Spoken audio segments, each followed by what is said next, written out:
YouTube channel में हूं आपका दोस्त नरेंद्र अग्रवाल। फ्रेंड्स, प्रत्येक व्यक्ति अपने घर को सजाना चाहता है, सजा कर रखता है और घर को सजाने के लिए हम सजावटी सामान के साथ साथ तस्वीरों, पेंटिंग्स का प्रयोग भी करते हैं। परंतु वास्तु के अनुसार कई तस्वीरें ऐसी होती है जिन्हें घर में नहीं लगाना चाहिए और कुछ तस्वीरें ऐसी होती है जिन्हें लगाने से जीवन में शांति, समृद्धि, खुशहाली के साथ साथ धन की वर्षा भी होने लगती है। यानी ये तस्वीरें आपकी किस्मत बदल सकती है, आपका जीवन बदल सकती है। तो आज इस वीडियो में मैं बताऊंगा कि वास्तु के अनुसार आपको किस प्रकार की तस्वीरों का प्रयोग घर में नहीं करना चाहिए और कौन सी तस्वीरें लगानी चाहिए और कौन से वास्तु दोषों को दूर करने के लिए किस प्रकार की तस्वीर का प्रयोग करना चाहिए और कैसे प्रयोग करें। तो सारी जानकारी शेयर करूंगा आज इस वीडियो में। लेकिन जानकारी शेयर करने से पहले दोस्तों मेरी आपसे रिक्वेस्ट है, ये वीडियो आपको अच्छा लगे, यूजफुल लगे तो कृपया लाइक के बटन पर जरूर क्लिक कीजिए और यदि आपने हमारा ये चैनल सब्सक्राइब नहीं किया हुआ है तो कृपया सब्सक्राइब कर लीजिए। इस चैनल पर हम लेकर आते हैं आपके लिए तरह तरह की धार्मिक जानकारियाँ, होम रेमेडीज, होम टिप्स और टेक्निकल नॉलेज। तो सब्सक्राइब करने पर आपको हमारे नए वीडियोज़ की अपलोड्स लगातार निरंतर मिलती रहेगी, तो चैनल सब्सक्राइब कर लीजिए। तो आइए शुरू करते हैं। दोस्तों, वास्तुशास्त्र के अनुसार हमारे जीवन पर रंगों का, तस्वीरों का बहुत गहरा प्रभाव पड़ता है। जैसा हम देखते हैं उसका सीधा असर हमारे दिलो दिमाग पर होता है और जैसा हम सोचते हैं वैसा ही हमारे साथ घटित होने लगता है। तो पुराणों के अनुसार प्राचीन काल से ही वास्तु दोषों को कम करने के लिए, दूर करने के लिए चित्र, नक्काशी, बेल बूटे, स्टैचू आदि का प्रयोग किया जाता रहा है। तो वास्तु ग्रंथों में बताए अनुसार पहले हम बात करते हैं कि घर में कौन सी तस्वीरें प्रयोग नहीं करनी चाहिए। दोस्तों, भूलकर भी नकारात्मक भाव पैदा करने वाली, जीवन में असफलता का प्रतीक और अशांत माहौल वाले चित्रों का प्रयोग घर में नहीं करना चाहिए।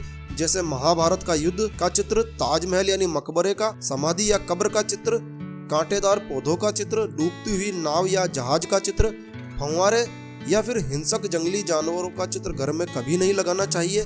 बंदर, सर्प, गिद्ध, कबूतर, बाघ, कौवा, उल्लू, सियार और सुअर आदि की तस्वीरें, ऐतिहासिक पौराणिक घटनाओं के चित्र नहीं लगाने चाहिए और जगह जगह देवी देवताओं के चित्र भी नहीं लगाने चाहिए। इससे लाभ होने की बजाय हानि अधिक होती है। कभी भी देवी देवताओं की मूर्ति या चित्रों के साथ अपने घर के मृत व्यक्तियों के चित्र नहीं लगाने चाहिए। अगर आप घर के मृत सदस्यों के चित्र लगाना चाहते हैं तो यह चित्र घर की उत्तरी दीवार पर लगाइए और ऐसी जगह लगाइए जहां से यह दिन भर आपको नजर ना आए। और दोस्तों, पानी, झरने, पहाड़ के चित्र भूलकर भी ईशान कोण में ना लगाएं। तो आइए अब जानते हैं कि किस प्रकार की तस्वीरें हमें लगानी चाहिए जो हमारे घर में सुख, समृद्धि और शांति लेकर आए। तो दोस्तों, यदि किसी परिवार या घर में रोज झगड़े होते हैं, रोज झगड़े का माहौल होता है, कलेश बना रहता है, तो आप किसी संयुक्त हंसते खेलते परिवार का चित्र लगाइए। इसे आप गेस्ट रूम में लगाइए और यदि आप चाहें तो स्वयं के परिवार का हंसता, मुस्कुराता, खेलता चित्र लगा सकते हैं जिसमें घर के सभी सदस्य हो। और इसे रूम में ऐसी जगह पर लगाइए जहां से सबकी नज़र इस पर बार बार पड़े। यदि पति पत्नी में रोजाना कलह होती है, झगड़ा होता है या तनाव है या किसी कारणवश प्यार का संबंध स्थापित नहीं हो पा रहा है, तो अपने बेडरूम में आप राधा कृष्ण का एक सुंदर सा चित्र लगाइए। और यदि आप राधा कृष्ण का चित्र नहीं लगाना चाहते हैं तो आप दो हंसों का सुंदर सा मन भावन चित्र भी लगा सकते हैं। इसके अतिरिक्त शंख या बांसुरी का चित्र भी लगाया जा सकता है। लेकिन दोस्तों, ये सारे चित्र नहीं लगाने हैं, कोई भी एक चित्र लगाएं। यदि आप अपार धन की अभिलाषा रखते हैं तो घर के गेस्ट रूम में आप हंस का एक बड़ा चित्र लगाइए। इसके अलावा आप पूजा घर में कोने के अंदर धन के ढेर का चित्र लगाइए और घर की उत्तर दिशा में दीवार पर लक्ष्मी जी या कुबेर भगवान का चित्र लगाइए। जीवन में, नौकरी में या व्यापार में तरक्की चाहते हैं, उन्नति चाहते हैं, तो इसके लिए आप समुद्र के किनारे दौड़ते हुए 7 घोड़ों की तस्वीर लगाइए। दक्षिणी दीवार या पूर्वी दीवार पर यह चित्र लगाया जा सकता है या फिर आप तैरती हुई मछलियों का चित्र भी लगा सकते हैं। और दोस्तों, घोड़ों का चित्र कैसे लगाएं, इसके लिए हमारा वीडियो क्यों लगाएं, दौड़ते घोड़ों की तस्वीर भी आप देख सकते हैं। इसमें आपको संपूर्ण जानकारी मिल जाएगी। यदि आत्मविश्वास में, जोश में व मनोबल में कमी है तो इन्हें बढ़ाने के लिए आप गेस्ट रूम में जहां मुखिया बैठते हैं उसके पीछे आप पहाड़ी इलाके में उड़ते हुए पक्षियों का चित्र लगाइए।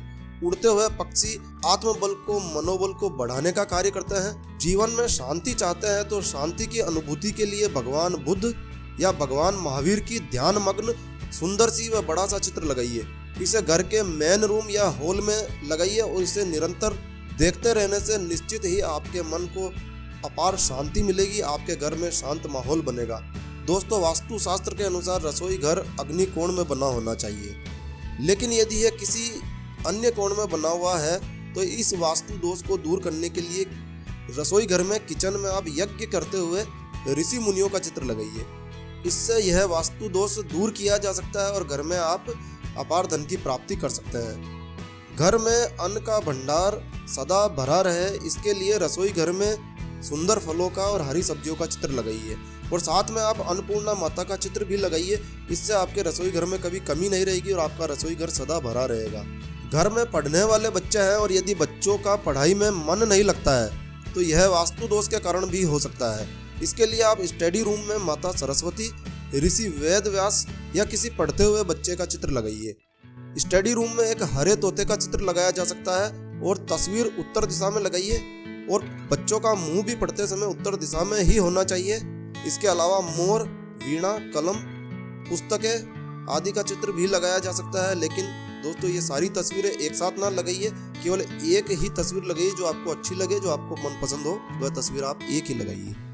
ऐसे दंपति जो संतान सुख की कामना रखते हैं या घर में कोई गर्भवती महिला है तो आप श्री कृष्ण का बाल रूप लगाइए।